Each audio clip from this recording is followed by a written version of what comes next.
Nice one, weng. Kameraman, sumabak na. Sumabak sa kapaan. Uy, uy. Uy, uy, uy. Nice one. Ang one. Marami. Marami na. What's up mga kasoya? So yun po, nandito kami ngayon sa fish pan. So kanina is nandun kami sa inungkugan kung saan magdadala si Yasero. So may nadat na kami ng pinsan namin. So niyaya kami pupunta dito sa fish pan ng pinsan din namin. So dito mismo sa kung anong saan to. So yun, mga pa kami ng isda. Dalag kasi may mga dalag dito. Dito sa maliit na sinitan na kung ano to. Ngayon tawag dito. Daanan ng tubig. Daanan ng tubig. So kasama niya si Yasero. Saido. Pababal si Julius. Bagong panganak. Mr. Box. Ito nagapo na. Kanyang lingkod.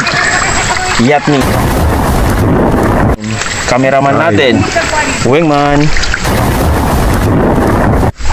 Okay, so wala si Liquids at saka Dats Boy. Start na. At ito na nga mga kasoya, pinutol namin yung mga mahabang damo gamit ang kayapos na bulo. Excited na masyado si Zaido at Mr. Box mga panang isda kahit hindi pa natapos linisan niya yung mga damo. So kailangan namin itong linisan. Yan, ganyan gaya ng ginagawa ni cameraman at saka si Malinis. Malinis sa trabaho. Ayan na si Acero, excited na siya makauli ng dalag kaya may dala-dala siyang guslo. Patuloy pa rin sa paglilinis si Zaido at Mr. Box at ang iba pang members ng Team Soya dito sa maliit na ilog na to para makapanan namin itong mga dalag. Ayan, malapit na matapos ang paglinis kaya excited na kami makauli ng malaki at makatabang dalag. Tamay ko. Nice one. Nice one. Hawakan ko kanina. Diyan sa may kuan may putik. Pagantay ka. Di mama kamay, bangantay mo ito. Nasa napalang bumay na hugin. Ano pala man eh? Aragan mo bu. Kagunutin na ba sa kwara?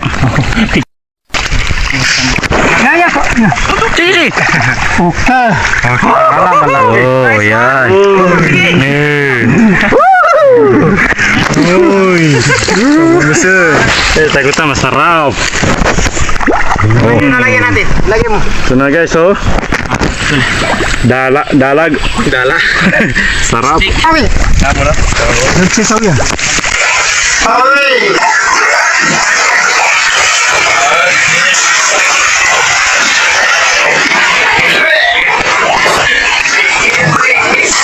Dalagang Pilipino. Masarap! Ang galing ni... Ito, dalag. Taga na dampo ako. Mukhang magaling si Mr. Bag dito, no?